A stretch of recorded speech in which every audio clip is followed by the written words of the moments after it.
Would it be possible in today's day and time that a government would incarcerate 1 million people, blood test them, get their tissue samples, put that in a database, and then sell their organs around the world? Would it be possible that professional doctors would commit such atrocity to extract organs from a live body? Because it's such a huge and unbelievable crime, it's impossible to accept it at the first sight.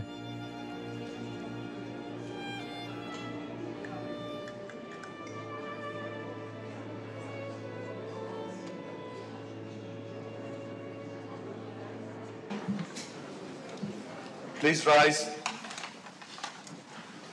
China Tribunal, final sitting. Sir Jeffrey Nice, QC, in chair. Please be seated. Good morning, ladies and gentlemen. This is the judgment of the tribunal.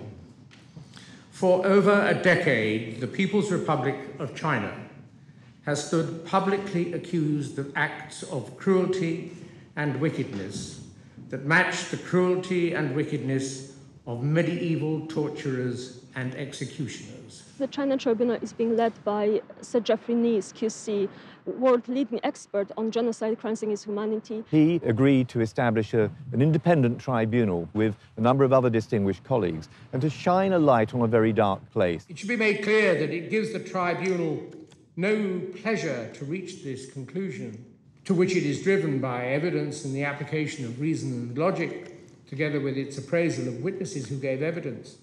Over 50 witnesses testified. Ms. Yang, is this your statement? 杨女士，这个是不是您的证词？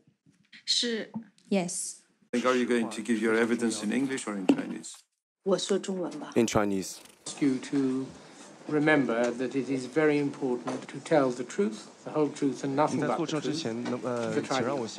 28 were fact witnesses, and the rest were experts and investigators. The reading materials that was given to the tribunal went into thousands of pages. If you look at page 133... This is the first tribunal where there's been a documentation process for the actions of the Chinese state. There is no international court that could look into the evidence, could identify those responsible. The People's Tribunal is filling this gap. People's Tribunal are set up to investigate, in particular, the massive crimes that committed by states or state organs, which are not, for one reason or another, handled by either United Nations or other international bodies who could have handled it. The conclusion shows that very many people have died indescribably hideous deaths for no reason, that more may suffer in similar ways, and that all of us live on a planet where extreme wickedness may be found in the power of those, for the time being, running a country with one of the oldest civilizations known to modern man, which ideally we should be able to respect, and from which we should be able to learn. It's very sad that those who constantly supported China and justified its actions did nothing. Transplantation Society and other groups also tried to ignore the matter, what the tribunal has now termed as willful blindness. The PRC has done little to challenge the accusations, except to say that they were politically motivated lies.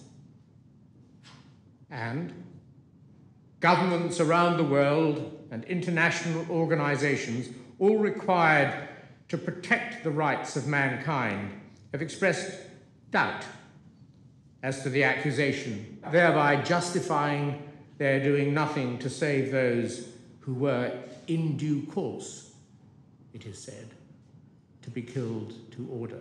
So many people are unnecessarily afraid of China and kowtow to China, and so few people are prepared to speak up boldly. You look at the UN, they target certain countries. China seems to always get off. The Chinese government were given the opportunity at every stage to appear as witnesses, and they failed to produce evidence or witnesses. China has taken much more aggressive, assertive actions to prevent any information being known about, and that's an escalating trend. What this tribunal did is said not only is this happening beyond a doubt, but certainly they also said this is a crime against humanity. Victim for victim, and death for death, the gassing of the Jews by the Nazis, the massacre of the Khmer Rouge, or the butchery to death of the Rwanda Tutsis may not be worse than cutting out the hearts, other organs, and the very souls of living, blameless, harmless, peaceable people. Now, this tribunal has concluded that certain that Falun Gong is a source, probably the principal source of organs for forced organ harvesting. The report adds that whilst it doesn't have sufficient evidence to reach the same conclusion for the Muslim Uyghur community, it says the vulnerability of the Uyghurs to being used as a bank of organs is also obvious. It's being called transplant tourism. That's where people are now flocking to China to get needed organs. Would you say that the majorities of these operations do result in the deaths of people? They all result in the death of people. Like, for example, we all know about somebody going and buying a kidney in a back street somewhere in a poor country.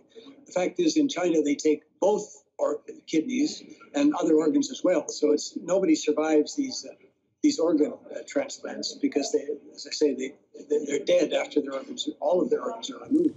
Doctors killed those innocent people simply because they pursued truthfulness, compassion, and forbearance in the case of Falun Gong practitioners and lived lives of healthy exercise and meditation that was seen as dangerous to the interests and objectives of the totalitarian state of the People's Republic of China. This is a very uncomfortable truth, inconvenient truth.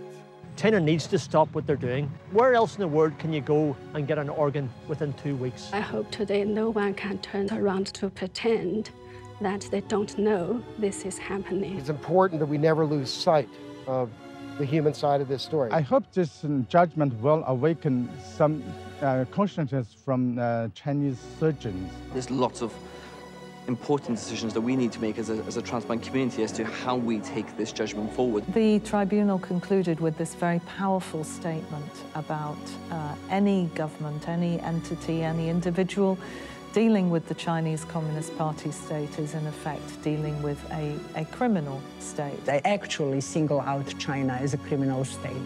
And I think nothing will be the same after this. Any who interact in any substantial way with the PRC, including doctors and medical institutions, industry and businesses, most specifically airlines, travel companies, financial services businesses, law firms, pharmaceutical insurance companies, together with individual tourists, educational establishments, and art establishments, should now recognize that they are, to the extent revealed in this judgment, interacting with a criminal state.